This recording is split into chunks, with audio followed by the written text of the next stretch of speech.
BetOnline remains your number one source for all your college basketball betting this season. Get analysis of every play, prop, and point at BetOnline. Here's your man Lloyd Spence, and listen, you'll find the latest odds, bracket contests, team matchups, and game trends all at BetOnline. Updated odds for everything from live games to conference championships, right through the Final Four, which is going down this weekend, and the championship game. Listen, BetOnline is your college basketball headquarters this season. So head to the website today or use your mobile device to sign up and receive your 50% welcome bonus on your first deposit. Be sure to use our promo code BLEAV, B-L-E-A-V, to receive your bonus. BetOnline.ag is where the game starts, and you can tell them the noisemaker sent you. Popcorn World.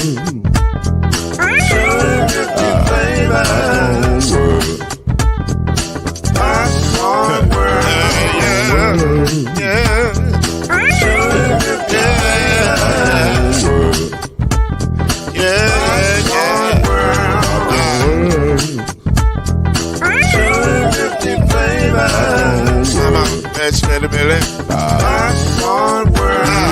Can I make you move now? Yes, I can. So you can get this move in the back of a can. You can make it round the world when it holds in your hand. Popcorn World.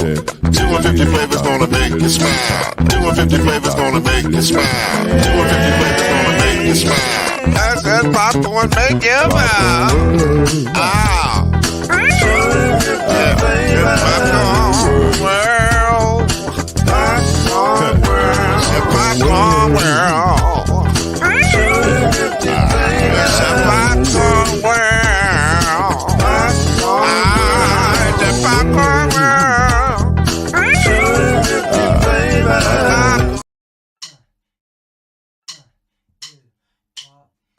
You're now listening to BLEAV in the ACC with Heisman Trophy winner and Florida State legend, Mr. Charlie Ward, Wave 3 TV, and Burn Creek Hall of Famer Kendrick Haskins, and Mr. Talking Noise himself, and of course Mama Noise's name, Lloyd Spence. And now, it's time for BLEAV in the ACC.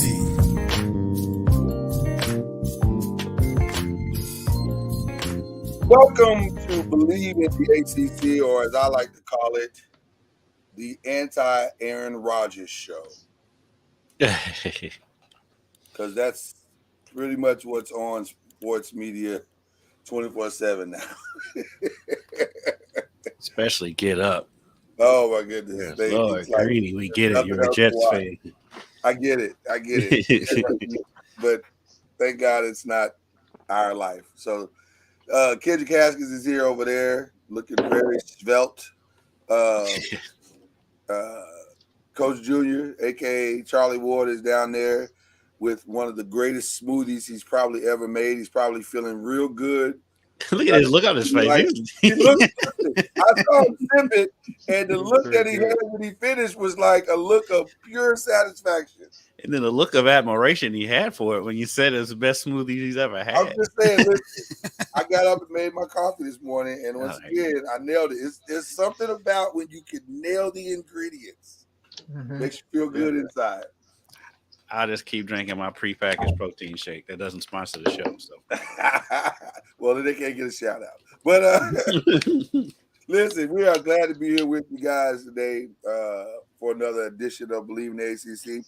And interesting, I think it will be interesting discussion we will be having today about some of the specific things that are going on in the transfer portal, because while we were absent one from another, as the old church would say, we had a situation occur that was not really shocking or surprising, but very interesting in that Louisville star guard Haley Van Lith decided, my work here is done here at U of L. I have my degree. I've played 3 years here. The time is now spent. Rather than spending one more year here at the University of Louisville, I shall take my talents elsewhere, which by itself is not necessarily a big deal. But what escalated it into being a big deal was that immediately upon announcing her transfer portal intentions, her entire team got on Twitter and said, "We good over here. We ain't worried about that. We gonna be fine. We in the lab working," and which made people go, So, in addition to that high-profile transfer, along with some others, because yesterday, I guess was it yesterday in the afternoon or last night, we had another high-profile transfer from Duke. Their leading scorer, Celeste Taylor, I've decided also that it's time for me to make a move. And so this has been women's college basketball is having a moment right now. They are having a moment with all of these movements, transfers, high-profile transfers.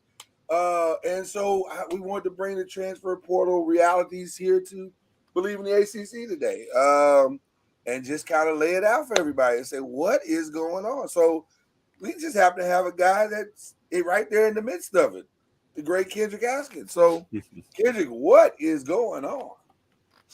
Well, the Haley Van Lith situation, I mean, you kind of got the feeling that you could tell she was kind of homesick when we was talking to her when we was out in Seattle.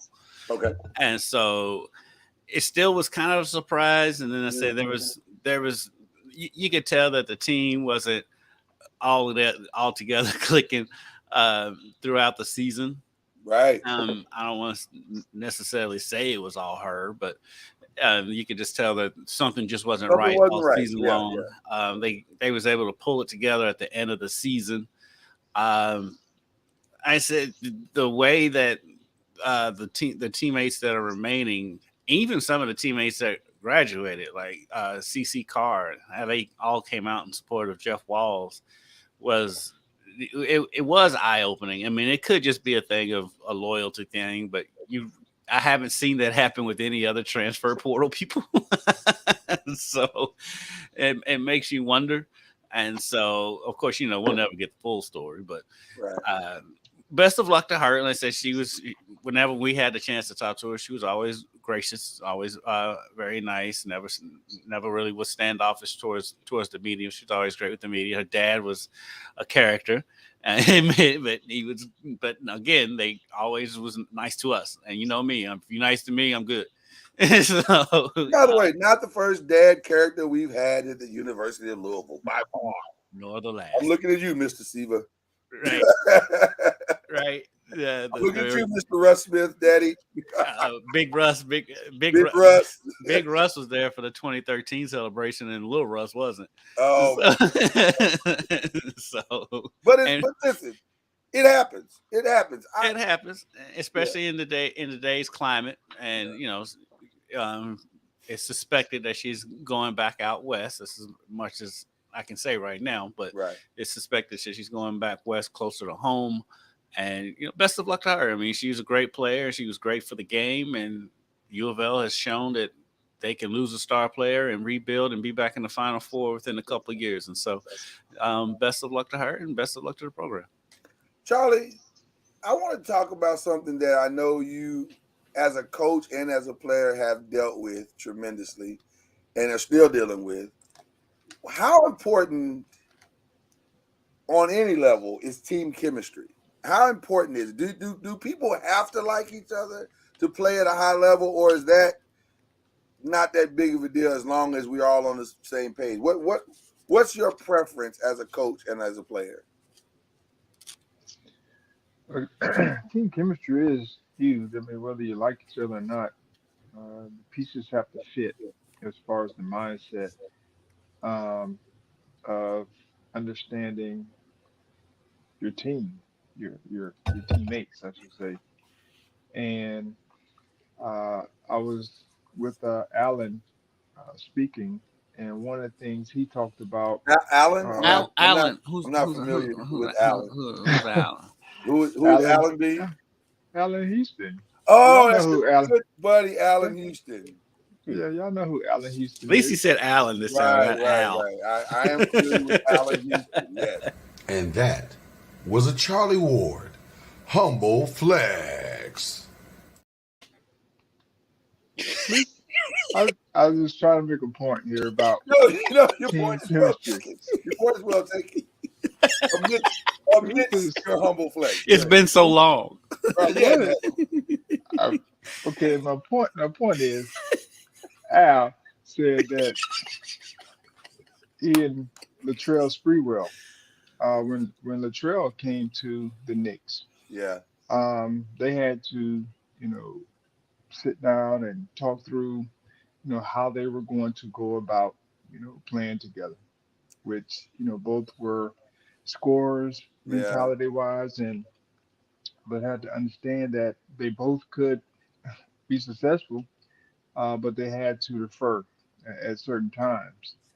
And so that made once they got together and we were able to, make a run to the finals that year. So team chemistry is big when everyone understands their roles and everyone's willing to play their roles. And so whether the coaches giving the roles or the players accepting whatever they've been working to achieve, the trust that they receive from the coaches as far as what they can do. And team chemistry is huge when everyone's on the same page from that perspective. Now, yeah. off the court, it does help to be able to coexist, be cordial. You don't have to be buddy buddy. You don't have to hang around each other all the time, but you have to be able to have a healthy respect for your teammates if you're going to be successful as far as team chemistry is concerned. Well, And I know sometimes, you know, there I've been on teams where they did, there may be a riffraff here and there. Uh, but if you want to win at a high level, you have to be on the same page, even if you do have riffraffs throughout, the season or whatever it may be. You have to sit down and talk to one another. first of all, Latrell Sprewell and Allen Houston being talked about in the same sentence as coexisting is the most polar opposite statement I think I've heard on this show. those, those two guys are nothing alike. But if you think about it, though, it's amazing because I mean these are two guys who essentially played the same positions. Yeah, oh yeah, absolutely, absolutely, and both prolific scorers. And Both yeah, of both them. great scores. Yeah. Yeah. But I think that's a great example, Charlie, of how two people from two different worlds essentially can come together and coexist with a good conversation. I'll go back and say and just kind of add that I don't know any background stuff at all, but I just from observation, to me it felt very obvious because if you follow Louisville women's basketball teams, one of the things that I have always felt like Jeff has been a master of is developing a continuity and a team chemistry within his team. They all seem to play for one another. And it was obvious that they were playing for one another. It was never a question of we like each other, we get along. We did. To be honest with you, to my memory, and Kendrick, you can speak to this better than I can because you've covered them longer than I have. But I've never seen a Jeff Walls team that didn't connect all the way from one to whatever. This year, you saw it very early, and it was very obvious, and it took them a long time to get on the same page. They just were not. It felt like they were never on the same page. They never celebrated the highs, and the lows felt low. Like you could see the body language on the bench when players weren't getting what they thought they should get. Or passes weren't made that should have been made, or plays weren't. You could see it, and that's what to me made their run to the Elite Eight so shocking because you didn't know if it would come together. It didn't feel like it would come together, but in true Jeff Walls fashion, it did. They got past it for some reason, and I think if I'm being honest, and Charlie, you'll like this. I think Mikasa played a massive part in that. Because her ability to just kind of stand in the middle and she has a peacemaker like spirit about her, and so we don't know. I don't know her like that, but my perception of her is that she can stand in the midst of chaos and bring peace, and it felt like her playing point guard did that. for this team. Yeah, and the funny thing is when I was talking to Mikasa last week, um, I asked her about Jeff as a coach, just X's and O's, and one of the first things she said was like Haley loved Jeff's coaching style and like the way he could draw up plays and stuff. And Haley said the same thing when we was talking to her in Seattle. Right. And so there's obviously there was a respect there for his coaching prowess, but that's I'm not sure Jeff was the problem. If I'm being honest with you, yeah. Right, but we'll never know. Speculate all day. Yeah. Right, we can speculate forever. But like I said, they did pull it together at the end of the season. When the craziest thing I ever seen was after their Sweet 16 game, when they had the 20-minute cool down for the other team, instead of just chilling in the locker room, they all come running out of the locker room and running up and hugging their families in the stands. I've never seen that before. And they hug, and not only are they hugging their own family members, they're hugging their teammates' family members. And so, and Haley was right in the middle of all of that. And so, the chemistry wasn't too fractured. But at the same time, decisions had probably already been made at that point, I would imagine, because maybe, yeah. Because she came out and said she was transferring 2 weeks after. Right. Decisions had probably already been made. Everybody was probably at peace with it at that point. But you going along to get it along at that point too, so you can continue your season. Yeah. And so, it is what it is. So the just to kind of wrap, I guess not wrap, but all this up that was good. We're moving on in a bow. Wrap all this up in kind of a bow. Yeah. We've seen it started to happen in the men's game, or football, basketball. It's been happening for quite some time. I'm starting to understand, like in the minor sports, like softball. I'm sure it happens in lacrosse and all the other spots as well that we don't really follow. But none of it, you can make no sense of some of it because you've had every type of player transfer. Yeah. Since the transfer portal has come a thing. And I mean, you got the lead tackler for one school that's a Power 5 school going to another Power 5 school. Yeah. And so, like, that makes no sense. Like, starting quarterbacks are leaving to be a starting quarterback somewhere else. Yeah. Same. I mean, you got top recruits leaving schools before they even set foot on campus. Right. So this whole transfer portal thing doesn't make sense from the standpoint that it has everyone's had their hand in it. You know, it started out as, you can, for those that were disgruntled or wanted a new opportunity in the mindset, of people who were normally leaving before when there was, consequences. The ones that were leaving were the ones who were disgruntled, in the sense that they weren't playing enough, or they were whatever, they didn't like the coach, or the coach left, or whatever it may be. But in this day and age, I mean, it has trickled over to everybody at any time, regardless of where you are, want to move, and this is no different. Well, listen, to your point, Charlie, how about freshman Lauren Betts, who was the number one recruit at Stanford last year? Just a freshman. She's a freshman, so I can't imagine she thought, because she's 6'7". I get it. She's a talented girl, but you're a freshman coming into a championship type team. Stanford is only 2 years removed from winning the national championship. And so I can't imagine she thought she was going to walk in off her high school team and be a superstar in her first year at Stanford, but apparently she did, and she didn't get the time she wanted. She's transferring. You're like, I don't understand. Like, what?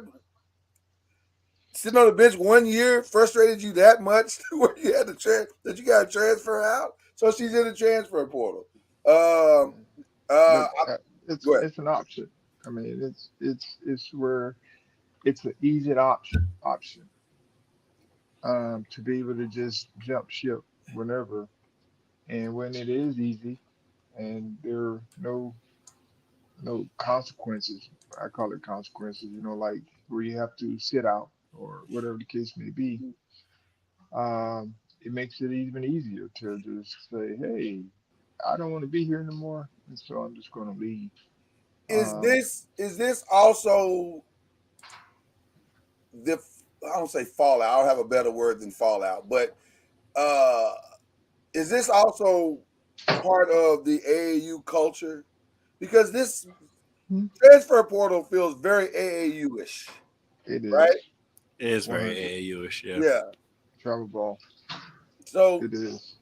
it's amazing that we've brought that culture into college sports, and we're okay. We're all okay with it because we're like, well, if you don't like it, just go, return the shoes and go, go buy you some shoes somewhere else. It's that simple. But there Uh, are some interesting names in the portal, and ones to take note of. Like I said, Lauren Betts is one. I don't think she's made a decision yet. We just saw Jada Curry leave Cal. The leading scorer for Cal is headed to the University of Louisville. Um, who else? There's some other names out there. Oh, Camille Hobby is leaving NC State. Uh, there's some. The- This is on the women's side, which, by the way, for the women, I don't know why, but this feels like a good thing in some aspects, in the sense of their game is already trending upward at a rapid rate. So maybe some of these transfer will be a good thing. I don't know. But it's interesting. The Celeste Taylor thing, I'll be honest with you, that to me is more shocking than the Haley Van Lip thing. Because I don't Celeste Taylor seemed to have it going at Duke. Like she finally had is that figured it out. Or is at that least it number? seemed like she had. Is that Uh, the point guard? that's the point guard. She's out of Number there. 30? Yeah. She's out of there. Yeah. I mean, I I mean I don't know her. Right. I'm just on the outside looking in, Yeah. like all of us. Um, I don't know if Duke's style kind of meets her game. And maybe that's why she did it. Um, I mean, they're scoring like 40 some points a game, or whatever it is. It's real low every game, Yeah. and she seems more of an up tempo type of player. Yeah. I mean, yeah, I mean, And Charlie so talked about it all season how they couldn't score. And he's right. He was correct. so I don't. So I can understand that one. Yeah. If I don't, like I said, I'm just outside looking in from Sure. game, from the way she plays and the way they play. Um, didn't seem like she was a good fit for their style, and I don't know what that style is in the sense of what they're talking about. 'Cause they could be talking about you know playing more up tempo, but they just don't have the actual players to get that done. And so you can talk about different styles, but you also have to have the players to make it work. Yeah. Well, equally as interesting on the men's side is specifically in the ACC, what people are talking about is the Joe Clark like cleaning of the house that Kenny Payne has done at the University of Louisville. Essentially walking into the locker room and telling basically the majority of the team, "Thank you, but your services are no longer needed."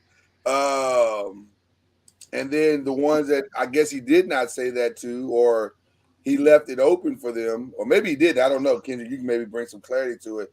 But like Jalen Withers is headed to North Carolina. L. Ellis is out, and I, his his departure, he's in the transfer portal. Is he transferring or is he kind of hedging his bet a little bit? That's the question, because he also entered his name in the NBA That's draft, what but I thought. Yeah. left his college eligibility open. 24/7 Sports at one point was projecting Mackenzie. I can't pronounce his last name, from Duke, the recruit from Duke. Mm-hmm. They had U of L in his crystal ball, Really? and so I don't know if that played a role in L's decision. He saw himself not playing much at all. I don't think it's that. I don't. Oh. I think the shots weren't going to be there as much. Oh yeah, because L likes to shoot. He likes to shoot, and he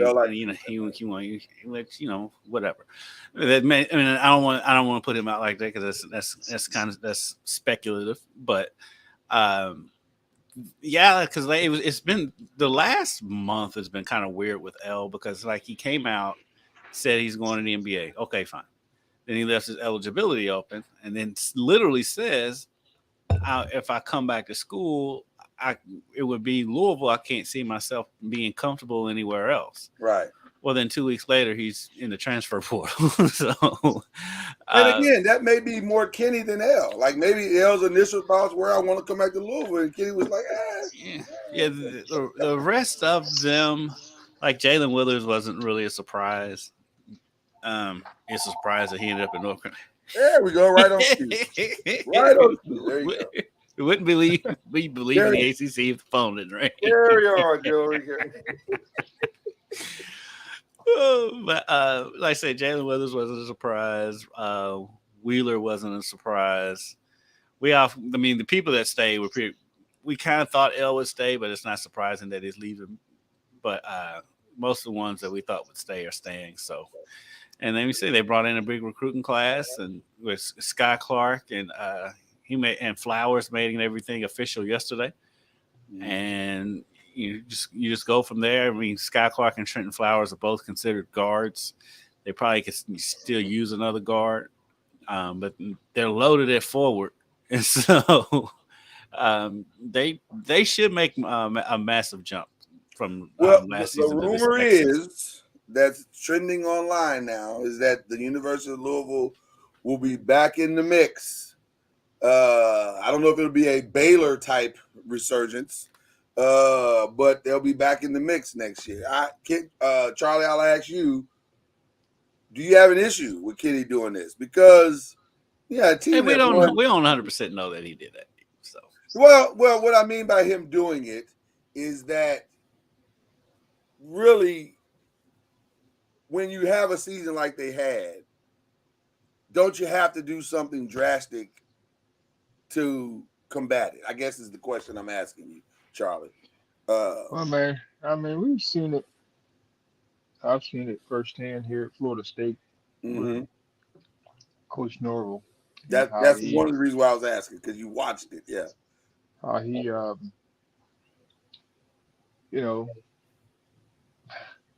got his team together, essentially. Got the players in there that he felt would be able to help him. They called it the right fit. I think that's the new coin term now, which is accurate.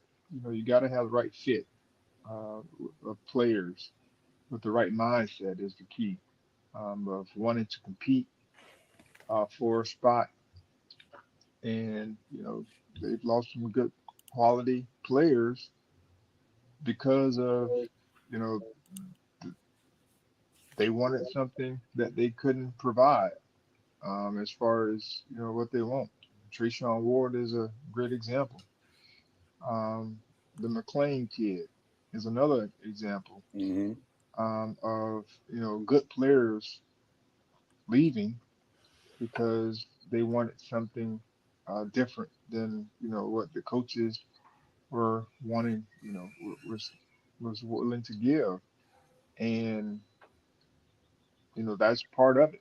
And so, when you talk about Coach Payne or any coach that has had a tough season and they're new, they're going to in this day and age, you can go and build differently, different ways through high school recruiting, junior college, and also the transfer portal, to meet certain needs that you may have, which You gives you some experience. you know Coach Ham very well. Is he? I know he lost a couple of guys to the portal. I know Cleveland didn't. Matthew Cleveland, excuse me. I think he left, and I'm not sure. He may have been the only one. No, Caleb. You said Caleb Mills. Uh, is he having? What are his thoughts? I mean, you may have talked to him, maybe not. I don't know, but what do you think is? What are his thoughts to the transfer portal having to build this way? Because it is very different. Like this is a new alliteration, and it changes and shifts dramatically the expectation of a year to year circumstance. So now, where before transfer portal, you would probably administratively be willing to say, let's give this guy some time. He's got his freshman, they got to learn the system. So at least there's a 2, possibly 3 year window. Whereas now with the transfer portal, it's like, hey man, why we ain't winning next year? You know? Yeah. And some of it's fool's gold because, like, you can sit there and say that North Carolina Yeah, last year, yeah, they were returning quite a few of their pieces that got them to the Final Four, and they didn't even make the tournament last year, right. for whatever reason. And so it really depends on, the mindset, um, injuries, all those types of things, regardless of who you bring in. Um, but we do know that experience wins, talent experience wins, Mm-hmm. that teams have good chemistry. Mm-hmm. Um, and and so I know Coach Ham, I had talked to him about the team, but I didn't know that those two guys left. I'm not sure where they're going. Yeah. I mean, Caleb Mills came from Houston. I mean, Houston's been, to, doing well He's since Yeah. he actually left. headed to Memphis. He's actually headed to Memphis, if you were curious. Who was that? Caleb. Yeah. So, Yeah. um, so it's just interesting to see, um, you know, how, how they go about their business. Because I do believe, in my opinion, um, they're going to have to make some adjustments to their system. Yeah. And because in our day and age, you can't run one system and that be it. Mm-hmm. Um, there has to be a change in the system, and trying to figure out how they can get players that can fit what they're trying to do, but also they got to tweak a little bit here and there to get the best out of their guys. And so it'll be interesting to see how they go about building their new team. The transfer portal does help when it comes to not just having to depend on young guys, Right. um, but you also need some veteran guys that can get the job done. Now they do have a couple of players that's coming in that's pretty good. Um, I think this Bo Bowen kid, that that's that's coming in. I think he's coming in. He's committed. Is not bad, but he's still young, and so you don't know what you're going to get. Um, but I'll be interested to see how they go about the business. I know they're going to hit the transfer portal and some. They also have some high school recruits, but that seems to be the norm. I want to ask this final question before we move on to some other things. Um, from a strategy and planning perspective, Charlie and Kendrick, are we going to start to see college basketball, both men and women's, in the early part of the season? And I hate to use this term, but I can't think of a better term right now. Are we going to start to see coaches kind of dumb it down a little bit at the start of the season because of the nature and the unique mix that you're bringing in now? Because it is a mix of, like you said, Charlie, it's freshmen and some that have experience and some that are veteran. And everybody, you can't theoretically and honestly think everybody's going to get on the same page that fast. So you kind of have to maybe simplify what you do a little bit in the beginning and then just gradually maybe, feed everybody as the season goes along. Or will you see some coaches stick to their guns, like learn the system and we'll just take our lumps? Well, don't most teams kind of like roll it out slowly at the beginning of the Yeah. season anyway? And so I that probably really won't be any different because you a lot of times, especially with freshmen, a lot of times they don't get to campus till June. So, Sometimes when I watch teams like Michigan State and stuff like that, you like, man, how are they this in sync this fast? and I don't know. But again, if you have, like you said, Charlie, if you're running the same system all the time, and everybody understands that, then maybe it's easier.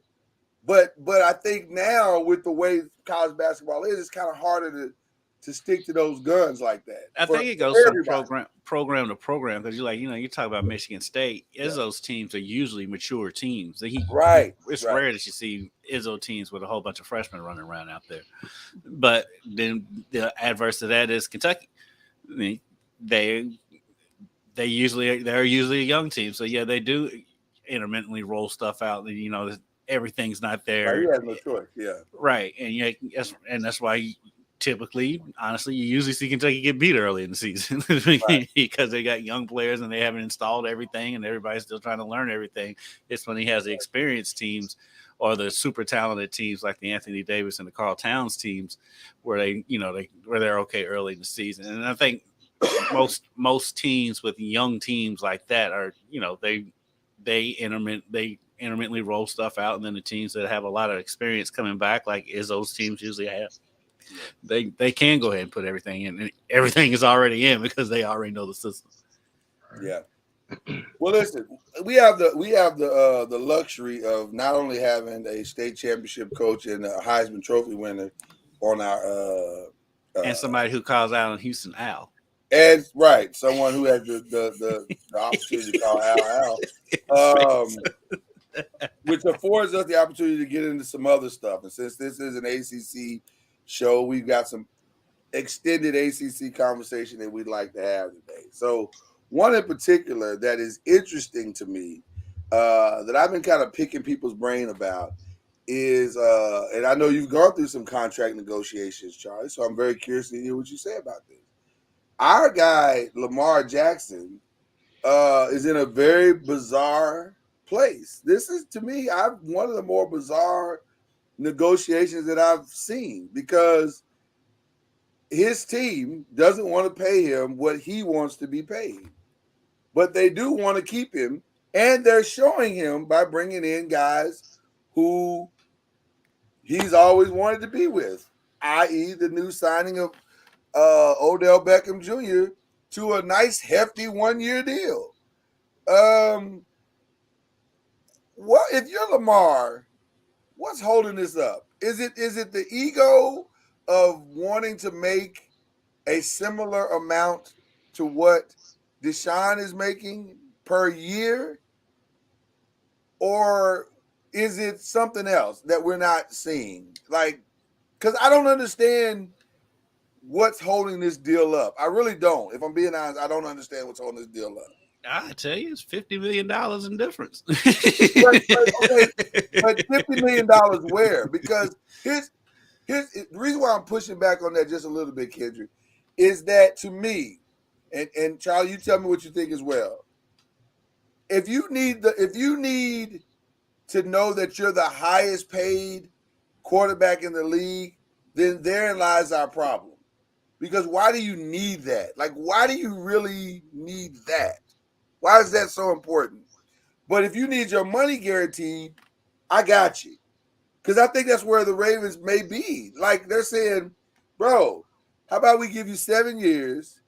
You can take your $250. We'll guarantee the whole $250 at 7 years, and we're good. You got all your money. They haven't guaranteed that, though. That's the difference. The difference is $50 million in the guaranteed money.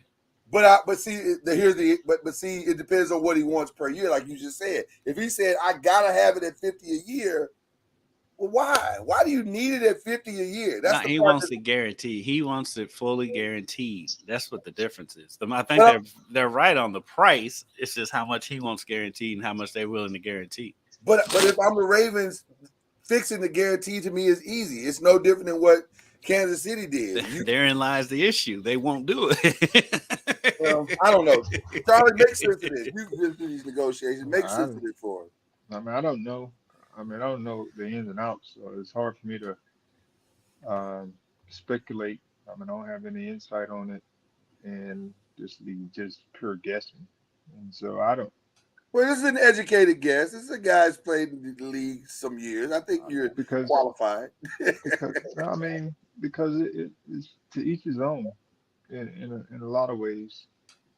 Because it was I know for me when my first deal came up after my rookie deal, you know, I, there was talk, but I wanted to stay in New York just because I just got an opportunity to be in the lineup in the rotation, and I wanted to stay, and so it wasn't a big to do for me.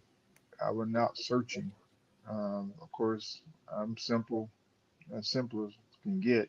So I would. It was not like I was going to sit out if I didn't get. There was no certain number. There was um, I guess the number was out there. There was only so much you could get at Right. that time, or you slot it for a certain amount based upon your value. And so that's kind of what it was. And so if you look at it from that perspective, he feels like he should get a certain amount, and the team feels like they don't want to give him that certain amount, and I don't know why.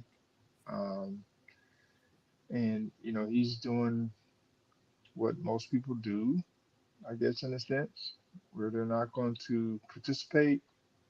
They're going to hold out Yeah. for what they feel contractually they deserve. And so I don't know who's at fault, but when it's all said and done, if it doesn't get done, everybody's at fault Yeah. because you know in a marriage, people are like, well, it was her fault, it was his fault, or whoever it may be. They want to point fingers, but it's both people at fault when there's a Mhm. split because some ego gets in the way, pride gets in the way, and you can't make a decision based upon, or you can't come together because of pride, one way or the other. Yeah. I mean, It's the Browns, the deal with the Browns, it threw off the whole market. But you also have to look at two coming down the pike with Joe Burrow and the Chargers quarterback. I mean, Joe Burrow might end up running into the same issues as Lamar Jackson just because the organization he plays for is notoriously cheap. very much. But why am I having a brain freeze on the Chargers quarterback? Oh, Justin Herbert. Justin Herbert. I don't Yeah. think he's going to run into these issues, and so they're going to pass up Lamar. They'll pass up Lamar just because of the way that it goes. And then when essentially, if Lamar signs that franchise tag, he's going to be making less than Daniel Jones. Right. And so, come on, man. Well, but again, I honestly feel like this is I don't know. This is also maybe the reason why he needs an agent, because if this is all about the guaranteed money, I think there's a path to guaranteeing the money if the years are correct. Because if it's only costing the team 25 years, 25 million or 30 million a year, then that's not a difficult path to get to. We just got to get the years right. You know what I mean? But if you're saying, well, we're going to do 5 years at 50 million a year, well, I mean, there's a business side to this too, Lamar. You can do that, but you better pray OBJ stays healthy because you're not getting another receiver or lineman to block for you for the next 5 years because you're eating up the salary. I mean, that's just what it is. So it's They'll be able to get. They'll just be rookies. that's my point. They'll all be They'll rookies. You won't be getting any and free you'll be agents. running for your life. I mean, a little bit anyway until they get up to speed. So I don't know. It's a very tricky thing. But I just thought on the other side of that, though, yeah, the salary cap is going to increase next year when the new money comes in. It is, and there's some, but can you chase that every year though? Like I don't know. This is all. I don't know if you saw the new prices for Sunday ticket. Oh, I did. Yesterday's prices are not today's prices. Right. Shout out to YouTube TV who said, we own this now. And, it's not cheap. It is very much not cheap. Did you know, not to get too far off subject, did you know that there is a deal that they couldn't charge less than DirecTV when they made their takeover? Is that right? Wow. So that price was coming. Because a higher price was coming no matter what. Not necessarily higher, but because I think if you get it before January 6th, is essentially the same price. But the deal is because the networks want people still to watch it on their networks and not just watching on Sunday Ticket all the time, is that they have to keep the prices somewhat high so people will still watch it for free. Wow. And so like when they was making their bids, they couldn't come in and say, all right, we're going to drop the price by $20. No, they had to either stay the same or raise it. So, wow. So that's a deal that the NFL has with the networks. That's wild. Wow. One other question that I wanted to ask on our some other stuff segment here that we're doing that we're closing out here with. Two very interesting off-season situations are about to occur, ladies and gentlemen. One is the destination of one Mr. Kyrie Irving, and two, the destination of one Mr. Zion Williamson, both Duke graduates. Well, not graduates. I won't say graduates. Duke alumni. Former Duke alumni. Players. Former Duke players. Who's in a more tenuous situation, Charlie? Kyrie or Zion? No, they're both in different types of tenuous. Yeah. One at this point can't stay healthy, and the other one is a very talented player, but is different. Meaning he's very ISO heavy, and that's a team chemistry issue waiting to happen. And everywhere he's gone since LeBron left, he left LeBron because he wanted to be who he is today, as opposed to staying with LeBron and being a champion and helping to, the cause. He wanted to go and try to be his own person. And, he's had issues since. I mean, he went to Boston, I think it was. Yep. And then he ended up with the Nets because he couldn't get along with whoever it was at Boston. Mm-hmm. And then at the Nets, he got in all the issues with, off the court, on the court, stuff. And now he's in Dallas. And so, I just think it's to a point where, if you bring him on, you know what you get. There's no hiding that deal. Yeah. And so it's just unfortunate because I think he's a very talented player, very smart guy. Yeah. In a lot of ways, but he has this stigma now that you don't want to touch him because seems to be a chemistry issue, which I don't know if that's the case, but that's what people think. Right. And just his style of play, I know if I was on this team, it would be hard. Um, Mm. just because he's ball dominant, and he will play, he will pass, but he's a high volume type of player. Um, Meaning if they double team him, he'll pass.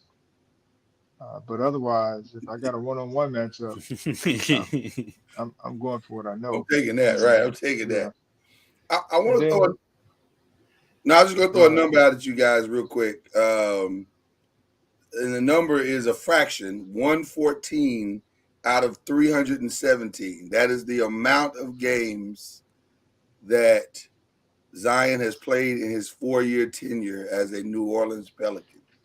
114 games in 4 seasons, which is shocking, by the way. That is a shocking stat. Um, Well, we know and the yet issue. we still get highlight videos of two two-footed under the leg dunks before the game. I he is by far one of the most fascinating experiments that we've ever seen in the NBA. Yeah, he doesn't do himself any favors when he's out there doing that stuff right out there. Because I mean, I'm going to go out on a limb and say New Orleans has a practice gym where cameras Probably, and cell phone probably. video are not allowed. Right. He doesn't do himself any favors when he's in the arena before the game doing that stuff. you know, But I mean, that's normal. Uh, what I mean by normal is he's doing some probably after the workouts. Just doing some of that stuff after he does it. I don't know if they have a practice gym at that arena. I don't I think know they they have do a. because that's an I older think they have a. arena. I think they have.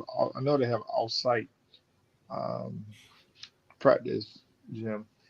But this is my take on Zion. Um, we've seen young players come in and some get it right after early injuries, a Mm-hmm. la Steph Curry. Mm-hmm. He had the ankle issues uh, early on, and people Hmm. were thinking he would be the same way because he missed a lot of games Right. and what have you. But what did Steph do? He matured, started taking care of his body, started training, doing all necessary things to make sure that these injuries has had the surgeries and what have you to make corrections. But he started taking care of his body. Yeah. That is where Zion is going to have to make a shift. He is too heavy. People say Yes. his body type and all of that. I've Oh, Oh, that was. there you go. There you go. There you go. I'm sorry. No problem. I've seen guys who's made drastic changes in their body by making a shift in their eating habits, their workout. So he's going to have to mature in that area before he's able to be the type of player that he wants to be, or any team want him to be.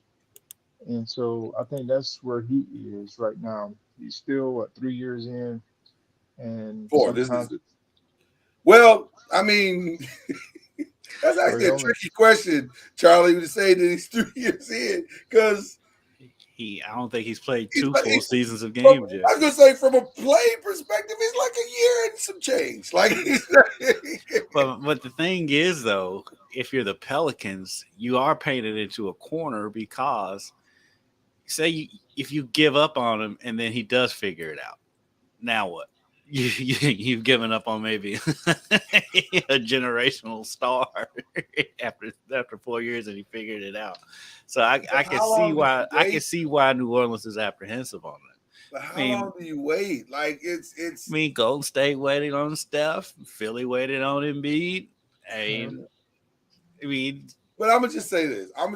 Bees another one. Charlie, you made a great point though. Because the part that I don't understand about Zion, if he was making little to no money, I'd be like, well, listen, man, he eating what he can eat because he's on a rookie contract and he's barely making, ends meet, but he's making really good money to the point where he could get a better diet. Because let's listen. The thing that nobody likes to talk about in any of these sports shows is the fact that his diet is not good. The guy is listed currently right now on ESPN at 284. 284 at 6'6". That's Shaq-like numbers with half the size. So it's shocking to see. Listen, let's put the freak athleticism aside. That's its own story.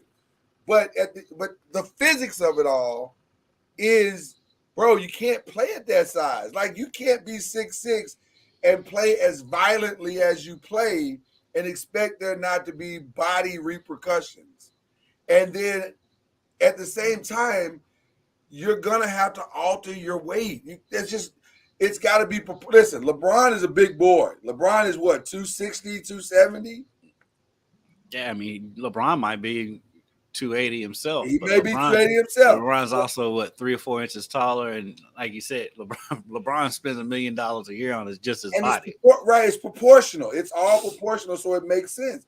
He's got to follow that track, or I'm telling you right now, Zion. It feels like, I mean, and saying we don't know, but it feels like LeBron's the type of dude that if Zion reached out, LeBron would He help give him the him. blueprint. He'd Really? help him in that. And so Really?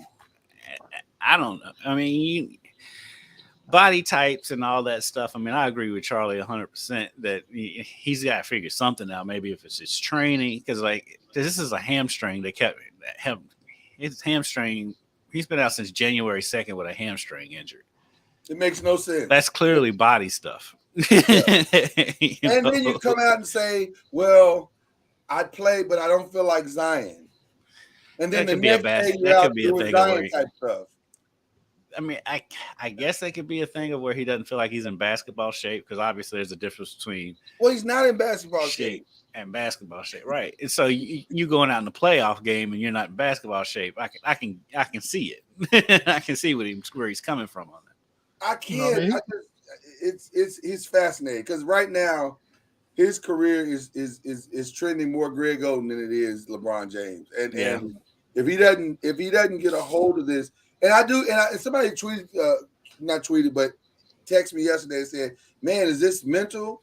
And I said, it's always been mental with him. I think this whole thing, his whole NBA career is all mental. Him not being there, him choosing to not truly discipline himself in his weight, all of that's mental, man. You got to choose to make better decisions. And it's sad to me because I think right now it doesn't appear there's any end in sight unless, and then this is the last thing I'll bring up with it, unless they decide to trade it.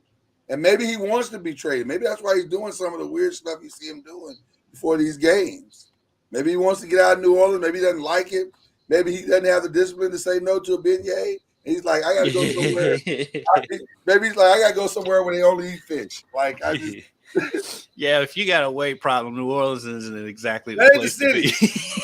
That ain't the city for you to be in. Beignets and po' boys. Yeah, you need to be in California. Go somewhere where they just eat sushi, bro. Like, that ain't it. That, New Orleans, Atlanta, those are not towns to my be in. If you say can't no to the food. New York. You can't have a bad restaurant in New York. And those restaurants are open 24/7, so you definitely don't want to be. I know, I hear you guys, but everything's mental. Yeah. I mean, whether you choose not to, or whether you choose to, it's mental. Very right, true. You're right. It goes through all those. I mean, it goes through the same filter. Yep. Yeah. It's a choice that we have to come to, and I just think he has to make a shift in what his business is, understanding his craft. And sometimes that is maturity because we say he's been out for 4 years, 4 years now. Yeah. But when did he leave college? Mm-hmm. He left after his first year. Yeah. Yeah. And so he would be a rookie if he were to stay 4 years. Great point. Mm-hmm. Great And point. so from a maturation standpoint, see, we can speed the clock up, but sometimes it takes us longer to mature in the process because that's just the way life is, nature is. Yeah. And so, he would be a rookie if he would have stayed for 4 years, Yeah. or a second year player if he would have stayed for 3 years, whatever the case may be. Mm-hmm. And so we have to take that into account. Everyone doesn't mature at the same rate, and so hopefully he can get to a point where he takes it serious, his health and getting the necessary assistance he needs because I mean, I'm on our guys about the same things, you know, taking care of your body, making sure you're staying healthy because we have players that you know very talented, but they don't haven't taken that approach, that serious approach, even in high school. And we're not talking about spending $1 million on your body, but at least understand what rest looks like.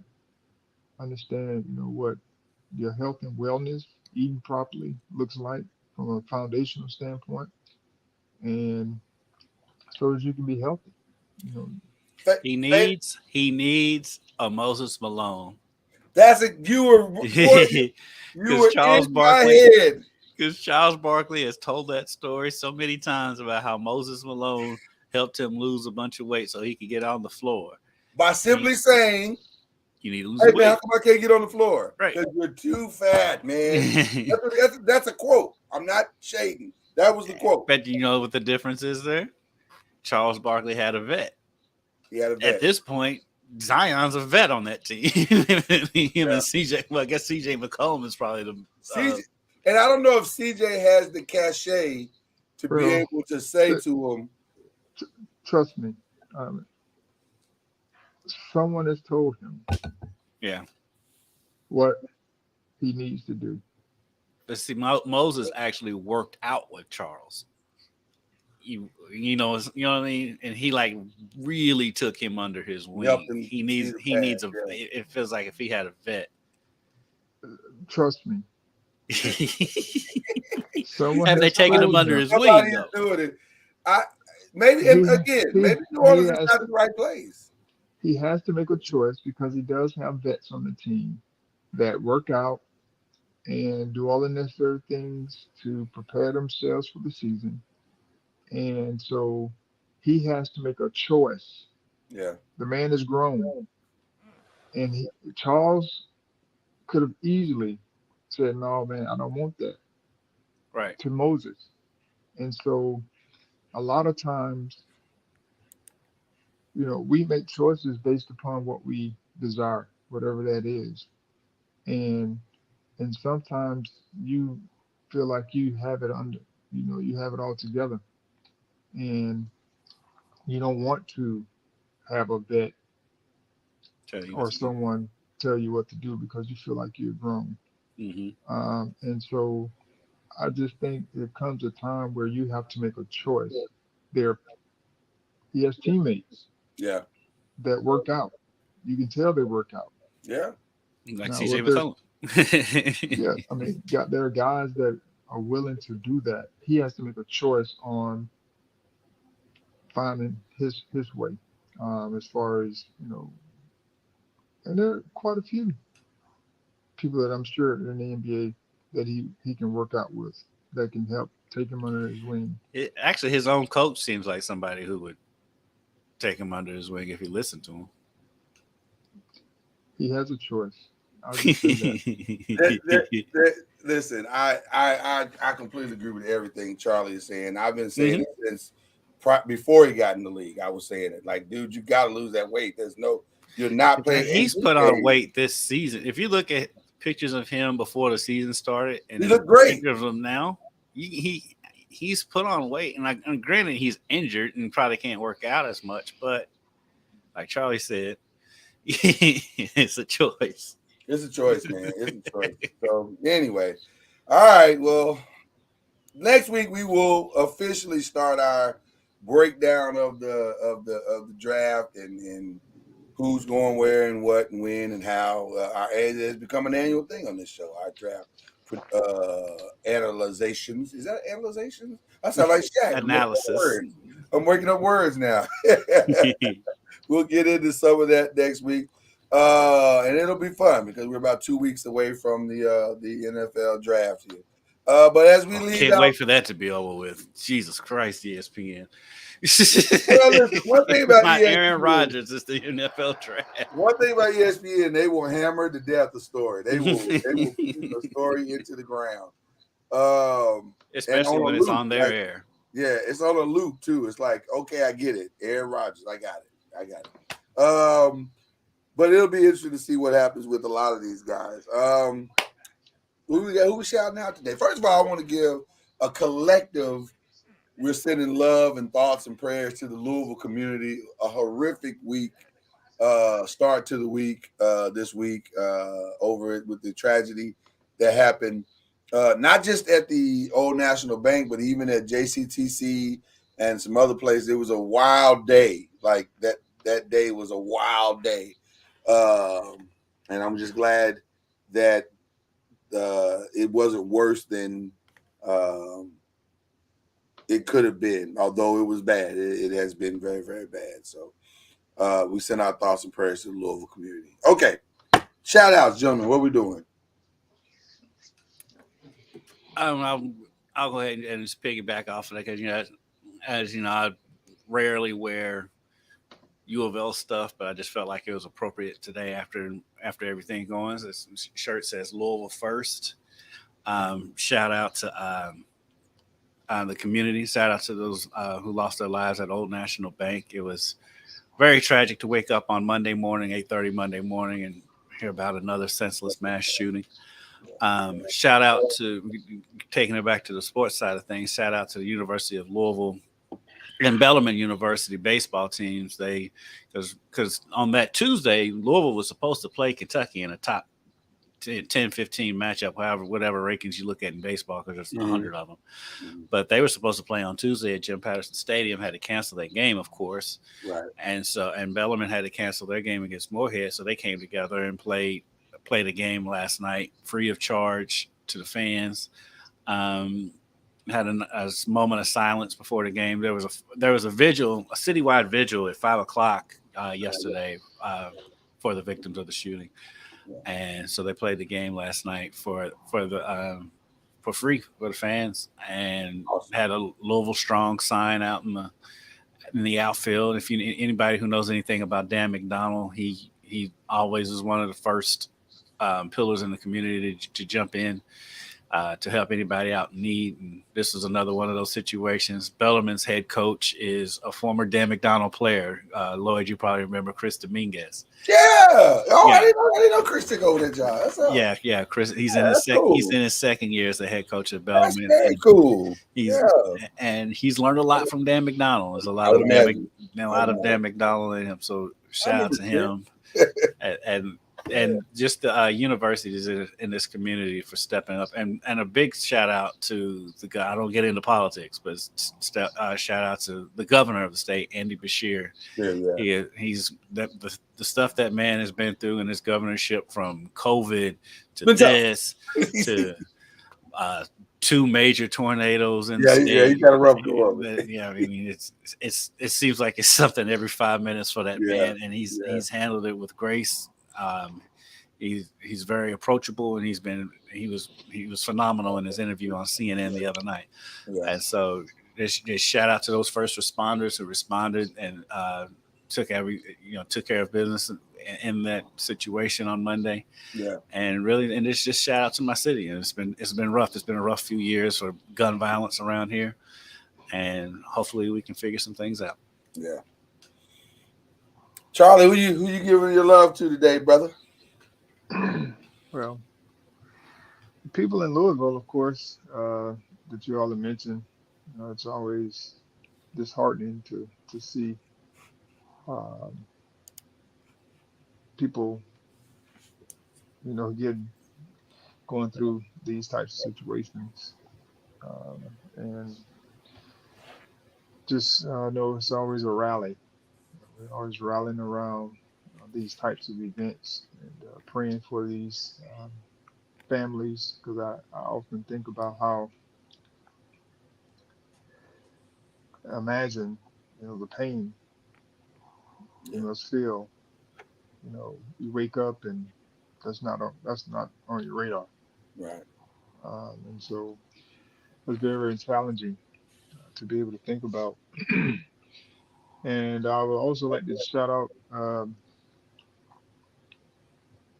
the Lady Seminoles softball team for their sweep of Clemson this Oh, okay. past weekend.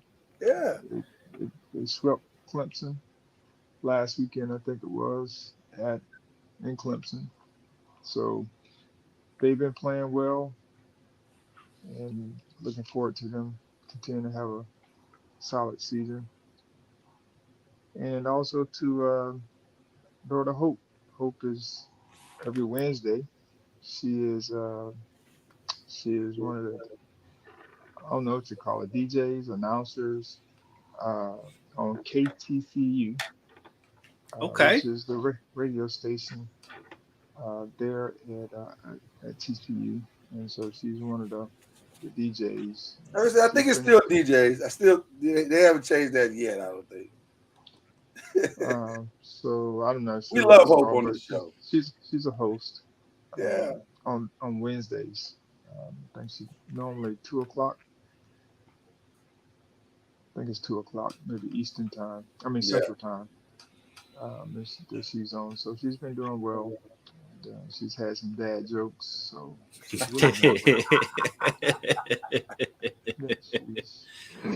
shared.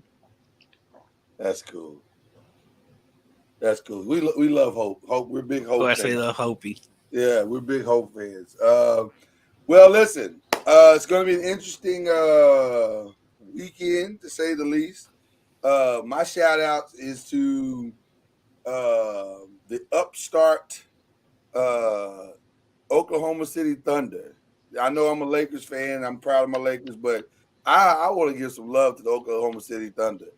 That team is the most clueless team on the face of the earth, because they I don't know how they're doing it, but they are amazing. They're so much fun to watch, because you're like, y'all like rookies and second-year players, and you shouldn't be playing at this high of a level, but somehow they come together. They block out the noise. They block out the distraction. And it's ironic that the maturity that we just spoke about in relation to Zion Williamson, they have it. They are focused, and they're doing everything that you would want a team to do, man. And I love Lou Dort. Oh, I love Lou Dort. How can you not? How can you not? That dude's a defensive specialist, and he's added a three. It's a weird looking jumper, but it it's goes in. Weird. It's a very weird looking jumper. I mean, he shoots that thing from his waist. Oh man! But you know what's amazing about them? They just go about their business. They're quiet. They just play the game. They just go play the game, man. They're so much fun to watch. And when they get Homer next year, they're gonna be. Listen, they're building something special there. They keep it all the way real. I probably would have gone ahead and lost that game the other night. You add another lottery pick to that team. I mean, no. But they got like 45 draft picks. So they do got like 1 million draft picks. So I just wanted to show them some love, because I'm impressed by them. I really am impressed by them. Because like I said, I was here when Shea was at UK, and like you didn't see this coming. He didn't look. He didn't even start. Was good, but he wasn't this good. He didn't even start until like midway through the season at Kentucky. That's a whole nother conversation because that's it's amazing. But I love them and I'm so proud of them. And I just wanted to show them some real quick love. And yeah, I'm looking forward to this weekend, man. The playoffs start. NBA playoffs, man. Should be interesting. Should be very, very, very, very interesting. It's wide open. So, all right. We love you guys. You have a great, great, great Thursday. We will see you back here next week with our, like I said, with our pre-draft conversations. With that being said, that's Kendrick Casper. That's Charlie Ward. I'm Lloyd Spence. Yeah. You've been listening to Believe in the ACC with Charlie Ward, Lloyd Spence, and Kendrick Haskins. Please like, follow, subscribe, and share from the Noisemakers page on Facebook and on YouTube. And you can also listen to us on Spotify, Apple Music, iTunes, and wherever podcasts can be heard. And join us next time on Believe in the ACC.